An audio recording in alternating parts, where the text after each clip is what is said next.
Alors, Jamel Debbouze, qu'est-ce qui vous a emmené dans cette aventure? Plein de choses, mais je crois d'abord, les talents. Fadza Bouyamed, c'est un acteur, avec qui j'ai partagé énormément la scène. Je crois que c'est avec lui que j'ai partagé le plus la scène, d'ailleurs. Il a une force comique extraordinaire et je pourrais le suivre un peu n'importe où, franchement. Et puis Mohamed Hamidi, qui est le metteur en scène de mon spectacle. C'est comme ça qu'on s'est rencontrés. Il m'a fait lire son premier scénario, Né quelque part.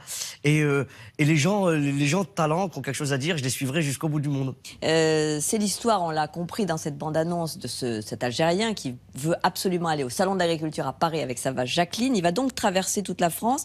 Est-ce que c'est une façon aussi de rappeler qu'il y a des liens entre l'Algérie et la France? Oui, c'était pour moi aussi une manière de raconter une histoire simple, forte. C'est rare au cinéma d'avoir des émotions comme ça. C'est l'histoire d'un paysan algérien qui fait connaissance avec la France et vice-versa. Les Français qu'il rencontre sur son chemin font connaissance aussi avec ce paysan, avec sa culture. Et ça marche au fond. Oui, Il y a des solidarités qui s'installent, de l'entraide, de l'amitié qui naît. il y a une empathie tout de suite, il y a vraiment il y a des émotions. On voit quelqu'un en difficulté, on l'aide sans se poser de questions, peu importe son origine. On passe un peu de temps avec lui et puis on l'aime.